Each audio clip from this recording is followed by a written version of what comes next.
back from the dead.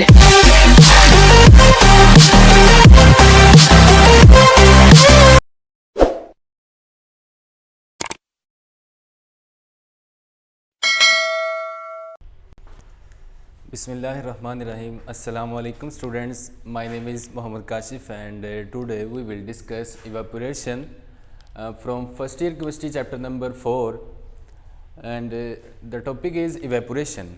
So first of all we discuss definition. What is evaporation? Evaporation is a physical phenomena that is a conversion of liquid state into gaseous state. Definition आपके सामने लिखी हुई है, conversion of a liquid state into gaseous phase. जब हम liquid के molecule को energy provide करते हैं, हीट प्रोवाइड करते हैं, तो लिक्विड के मॉलिक्यूल जो है उनकी मोशन जो है वो तेज़ हो जाती है, उनका टेम्परेचर बढ़ जाता है, वो लार्जर एम्पलीट्यूड के साथ एक दूसरे से टकराते हैं, जिसकी वजह से उनकी काइनेटिक एनर्जी जो है वो इंक्रीज़ हो जाती है। ये जो काइनेटिक एनर्जी इंक्रीज़ होती है तो मॉलिक्यूल रैंडमली मूव करना स्टार्ट कर देते हैं, इवन कि इतना टेम्परेचर बढ़ जाता है कि उनकी फ़िज़िकल जो स्टेट है, जो मैटर है, जिस स्टेट में वो मैटर एग्जिस्ट पाया जा रहा है, तो फॉर एग्जांपल जैसे हम लिक्विड की बात करें तो वो जो है अपनी फेज़ कन्वर्ट कर देगी गैसियस फेज़ में, यानी उनकी एनर्जी जो है वो इंक्रीज़ हो जाएगी। तो डेफिनेशन इधर से क्लियर होती है, conversion of liquid into gaseous phase. Example में लिखा है वाटर जो है वो लिक्विड स्टेट में, L mean liquid state, convert हो गया है गैसियस फेज में। इवेपोरेशन के साथ एक कंडेंसेशन फिनोमिना है जो इसके रिवर्स में है। कंडेंसेशन उस वक्त मिलेगी जब आपका जो लिक्विड फेज है वो क्लोज सिस्टम में है। फॉर एग्जांपल हम किसी केटल के अंदर पानी को गर्म करना चाह रहे हैं, तो अगर हम उसको एनर्जी प्रोवाइड करते हैं, ऊपर लिड उसका ढक्कन मौजूद है, केटल का ढक्कन ऊपर मौजूद है, तो कंडेंसेशन का अमल जो है वो रिवर्स में स्टार्ट हो जाएगा। जितने मॉलिक्यूल इवेपोरेट होंगे वो ढक्कन के साथ टच होके दोबारा कंडेंस होंगे, मॉलिक्यूल दोबारा लिक्विड स्टेट में आके दोबारा बबल फार्मेशन बनेंगे और दोबारा लिक्विड में चले जाएंगे। यानी क्लोज सिस्टम के अंदर जो है वो आप इवेपोरेशन से कंडेंसेशन ले सकते हैं। तो अगर सिस्टम ओपन है तो आपका सारा लिक्विड जो है वो इवेपोरेट हो जाएगा। तो physical phenomena, evaporation is a physical phenomena, it is not a chemical phenomena. इसके अंदर सिर्फ जो है वो मॉलिक्यूल्स है वो अपनी मैटर की फेज चेंज करते हैं, ना कि केमिकल नेचर उनकी चेंज होती। फॉर एग्जांपल कि वाटर ये नहीं है कि टूट के जो है वो ऑक्सीजन या हाइड्रोजन में चेंज हो जाएगा, सिर्फ जस्ट उसकी फिज़िकल शेप जो है वो चेंज होगी, यानी लिक्विड से वो गैस फेज में चला जाएगा। दूसरी बात है यहाँ पे evaporation causes cooling effect. Evaporation जो है ये कूलिंग इफेक्ट काजेज करने वाला है। इसकी डेली लाइफ में बहुत सारी एग्जांपल मिलती हैं। फॉर एग्जांपल जब हम after taking bath we feel cooling effect, जब हम नहाते हैं तो उसके बाद हमें कूलिंग इफेक्ट होता है। किस तरह है कि जब हम नहाते हैं तो उसके बाद जो है हमारी बॉडी के ऊपर जो है वो मॉलिक्यूल लगे होते हैं, उन मॉलिक्यूल की एनर्जी जो है वो कम होती है। जिस इन्वायरमेंट में हम जा रहे होते हैं, जहाँ पे बैठे होते हैं, तो वहाँ पे उस इन्वायरमेंट के अंदर जो वाटर मॉलिक्यूल्स हैं उनकी एनर्जी जो है, या सम अदर मॉलिक्यूल जो एनर्जी को एब्ज़ॉर्ब करने वाले होंगे, तो उनकी एनर्जी जो है वो ज़्यादा होती है। तो वो हमारी बॉडी के ऊपर लगे मॉलिक्यूल जिनकी एनर्जी कम होती है, यानी हमारी बॉडी वाले मॉलिक्यूल्स हैं, उनको एनर्जी को एब्ज़ॉर्ब करेंगे। जज़ब करने के बाद वो इवेपोरेट हो जाएंगे हमारे। फॉर एग्जांपल ये मेरे अपने बाजू की बात करता हूँ, इसके ऊपर पानी लगा है और पानी का टेम्परेचर कम है, और इसके सराउंडिंग में मौजूद जितने भी मॉलिक्यूल हैं, ये बाजू के मॉलिक्यूल्स हैं, उसके एनर्जी को एब्ज़ॉर्ब कर लेंगे। एब्ज़ॉर्ब करने के बाद ये इवेपोरेट हो जाएंगे। सराउंडिंग के पास जितने भी मॉलिक्यूल होंगे, सराउंडिंग वाले मॉलिक्यूल, उनकी एनर्जी जो है वो कम हो जाएगी, कूल डाउन हो जाएगा इन्वायरमेंट सराउंडिंग, और वो वाली एयर जब हमारी सरफेस से टच होगी तो हमें कूलिंग इफेक्ट फील होगा। तो इवेपोरेशन काजेज कूलिंग इफेक्ट। बहुत सारी और भी एग्जांपल है इसमें।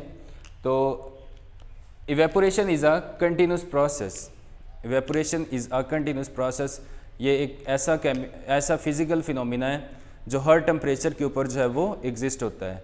तो मुसलसल हर टेम्परेचर पे पाया जाता है, कोई ना कोई टेम्परेचर, कोई ना कोई लिक्विड जो है वो इवेपोरेट होता रहता है। Some factor that will effect the rate of evaporation.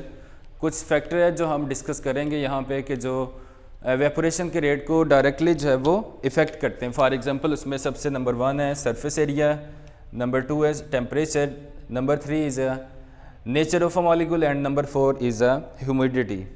सबसे पहले बात करते हैं सरफेस एरिया की। If we increase the surface area of that liquid that will under our concentration, जो हम जिसके ऊपर हम एक्सपेरिमेंट करना चाह रहे हैं, कोई भी लिक्विड हमारे घर में एग्जांपल हम ले सकते हैं इसकी, कि हमारे पास एक ये बाउल है और एक दूसरी साइड पे कप है, दोनों के अंदर जो है वो चाय मौजूद है, चाय ले लें तो दोनों का टेम्परेचर जो है वो इंक्रीज़ है, ज़्यादा है। By increasing surface area rate of evaporation will increase. अगर हम सरफेस एरिया इंक्रीज़ करेंगे, सरफेस एरिया लार्जर होगा तो rate of evaporation will also increases. तो इवेपोरेशन का रेट ज़्यादा होगा, ये आप देख सकते हैं यहाँ पे इसका सरफेस एरिया देखें ज़्यादा एरिया है और यहाँ पे कप का एरिया जो है वो स्मॉल है। तो स्मॉल एरिया से कम इवेपोरेशन हो रही है, लार्जर एरिया से ज़्यादा इवेपोरेशन हो रही है। तो इसका मतलब ये हुआ कि सरफेस एरिया इंक्रीज़ करने से रेट ऑफ इवेपोरेशन जो है वो इंक्रीज़ होगा। और इसके रिवर्स होगा, अगर हम सरफेस एरिया डिक्रीज़ कर देंगे तो रेट ऑफ इवेपोरेशन जो है वो डिक्रीज़ हो जाएगा। यानी ये फैक्टर जो है वो डायरेक्टली प्रोपोर्शन होगा रेट ऑफ इवेपोरेशन के, यानी surface area directly proportion to evaporation. जितना ज़्यादा सरफेस एरिया इंक्रीज़ होगा उतनी ज़्यादा इवेपोरेशन होगी। सेकंड के ऊपर लिखा है temperature. Temperature mean by increasing temperature rate of evaporation will also increases. इसका मतलब है ये this factor will also is are directly proportion to rate of evaporation. Temperature, अगर हम टेम्परेचर इंक्रीज़ करते हैं तो रेट ऑफ इवेपोरेशन जो है वो इंक्रीज़ हो जाता है। आपके सामने एग्जांपल मैंने दी है, दो कप बनाए हैं, एक का टेम्परेचर जो है वो 25 डिग्री है, एक का टेम्परेचर जो है वो 100 डिग्री है। 100 डिग्री के ऊपर जो कप मौजूद है, इसके अंदर जो लिक्विड है उसकी रेट ऑफ इवेपोरेशन जो है वो ज़्यादा है। क्यों ज़्यादा है? क्योंकि इसका टेम्परेचर ज़्यादा है। ज़्यादा टेम्परेचर पे मॉलिक्यूल की मोशन जो है वो तेज़ हो जाती है। They will tend to leave the surface at which they are present. उस सरफेस को छोड़ना पसंद करेंगे जिसमें वो मौजूद होते हैं, क्योंकि एम्पलीट्यूड बढ़ जाता है, मोशन तेज़ हो जाती है, तो रैंडमली मूव करते हैं मॉलिक्यूल जो है वो इवेपोरेट होना स्टार्ट हो जाते हैं। तो यानी टेम्परेचर के इंक्रीज़ करने से रेट ऑफ इवेपोरेशन क्या होगा? इंक्रीज़ होगा। तो ये फैक्टर भी जो है वो डायरेक्टली प्रोपोर्शन होगा। उसके बाद बात करते हैं nature of molecule. Nature of molecule का मतलब है, अगर हमारे पास रेगुलर शेप में स्मॉल अमाउंट में स्मॉल साइज़ में मॉलिक्यूल मौजूद हैं तो उनका रेट ऑफ वेपोरेशन जो है वो ज़्यादा होगा। यानी कि छोटे मॉलिक्यूल जो है उनकी रेट ऑफ वेपोरेशन जो है वो ज़्यादा होंगी। इसके बरक्स अगर इसके अगेंस्ट हम देखें बड़े मॉलिक्यूल, बड़े साइज़ के मॉलिक्यूल, तो उनका रेट ऑफ वेपोरेशन जो है वो स्लो होना है। वजह ये है कि जब हम एनर्जी प्रोवाइड करते हैं, छोटे मॉलिक्यूल को एनर्जी प्रोवाइड करते हैं, चूँकि वेपोरेशन का कंसर्न जो है वो टेम्परेचर से है, तो टेम्परेचर की बात करेंगे, यहाँ पे हर फैक्टर में टेम्परेचर कंसर्न होगा।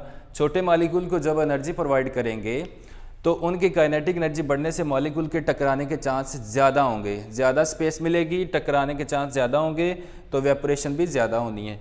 इसके बरक्स अगर बड़े मॉलिक्यूल देखें तो बड़े मॉलिक्यूल के टकराने के चांस आपस में या उस सरफेस को छोड़ने के कम होंगे, एक दूसरे से कोलाइड होने के चांस कम होंगे, जिसकी वजह से रेट ऑफ वेपोरेशन जो है बड़े मॉलिक्यूल में कम होती है।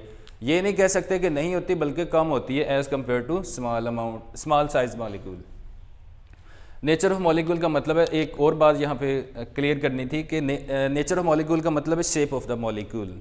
अगर शेप जो है वो रेगुलर पैटर्न में मौजूद है, ये मैंने सर्कुलर मॉलिक्यूल जो है ड्रा किए हैं, तो इसमें शेप देखो सब मॉलिक्यूल की एक जैसी है। अगर हम मॉलिक्यूल की शेप जो है वो रैंडमली ड्रा करते हैं, कुछ मॉलिक्यूल इस तरह हैं, कुछ इस तरह हैं, इस तरह हैं, तो इस तरह के मॉलिक्यूल जो है उनकी rate of evaporation, for example हम मुख्तलिफ केमिकल को मिक्सअप कर लेते हैं तो उनके अंदर रेट ऑफ वेपोरेशन वो और होगा। फॉर एग्जांपल वाटर की बात करते हैं, वाटर के अंदर हम नमक मिला देते हैं, कोई और चीज़ मिला देते हैं जो उसमें सॉल्युबल है, तो उनके अंदर जब रेट ऑफ वेपोरेशन देखेंगे तो वाटर का डिफरेंट होगा एज़ कम्पेयर टू जो सिंपल वाटर है, या हमारे पास एक ग्लास है उसके अंदर सारे का सारा पानी है, दूसरे ग्लास के अंदर हमने पानी भी लिया, उसमें नमक भी डाल दिया, चीनी भी डाल दी, वो भी मिक्स हो गया, तो इसके अंदर रेट जो वाटर के वेपोरेशन का बिहेवियर जो है वो डिफरेंट होगा एज़ कम्पेयर टू जो क्लियर आपके पास वाटर मौजूद है। ठीक है, तो इसका मतलब है शेप ऑफ मॉलिक्यूल इस तरह डिपेंड करता है कि अगर रेगुलर पैटर्न में मौजूद हो मॉलिक्यूल, रेगुलर पैटर्न का मतलब है शेप उनकी 3 डायमेंशन हो, कह सकते हैं आप, अच्छी रेगुलर पैटर्न में मौजूद हो, तो उसमें रेट ऑफ वेपोरेशन जो है वो ज़्यादा होगी as compare to larger size या इरेगुलर पैटर्न कह लें। इरेगुलर पैटर्न के मॉलिक्यूल के अंदर रेट ऑफ वेपोरेशन जो है वो कम होगी। लास्ट वन है ह्यूमिडिटी। ह्यूमिडिटी जो है वो इन्वर्सली प्रोपोर्शन है रेट ऑफ वेपोरेशन के। हवा के अंदर जितना ज़्यादा एटमॉस्फेरिक मॉइस्चर ज़्यादा होनी है उस दौरान रेट ऑफ वेपोरेशन जो है वो कम हो जानी है। इसकी एग्जांपल हम देखते हैं कि गर्मियों के अंदर एटमॉस्फेयर में मौजूद वाटर की कंसंट्रेशन जो है वो कम होती है, चूँकि गर्मी ज़्यादा बढ़ने से कूलिंग इफेक्ट होता है और कूलिंग इफेक्ट से वाटर जो है वो कंडेंस होके बारिश का ज़रिया बनता है। और इसके बरक्स अगर हम ज़मीन की बात करें, atmospheric pressure atmospheric moisture depend करता है कि अगर ज़मीन के ऊपर गर्मी ज़्यादा पड़ रही है तो मॉलिक्यूल जो है वो ज़्यादा इवेपोरेट होंगे। ठीक है, गर्मियों के अंदर इवेपोरेशन रेट जो है इंक्रीज़ हो जाता है, चूँकि ड्राइनेस आ जाती है, एटमॉस्फेयर में ड्राइनेस आती है, टेम्परेचर इंक्रीज़ हो जाता है। टेम्परेचर इंक्रीज़ होने से ज़मीन के ऊपर जो मॉलिक्यूल हैं वो इवेपोरेट होंगे। ठीक है, उनकी एनर्जी जो है वो बढ़ जाएगी, यानी ह्यूमिडिटी जो है ये इन्वर्सली प्रोपोर्शन होगी। एटमॉस्फेयर के अंदर मॉइस्चर जितनी ज़्यादा होगी, जितनी ज़्यादा होनी है, इवेपोरेशन उतनी कम होनी है। और इसके बरक्स अगर हम बात करें कि ह्यूमिडिटी यानी एटमॉस्फेरिक मॉइस्चर जो है जितनी कम होगी हवा में, तो उतने ही रेट ऑफ इवेपोरेशन जो है वो इंक्रीज़ होगा। ठीक है, तो स्टूडेंट्स आज का लेक्चर हमारा जो है इवेपोरेशन जो है कंप्लीट हुआ। तो उम्मीद करता हूँ कि आपको ये लेक्चर पसंद आया होगा। तो आप मेरे चैनल को सब्सक्राइब कीजिएगा और लाइक और कमेंट्स ज़रूर कीजिएगा ताकि हर आने वाली वीडियो जो है वो आप तक पहुँच सके। तो इंशाल्लाह मिलेंगे नेक्स्ट वीडियो में, तब तक के लिए अल्लाह हाफिज़।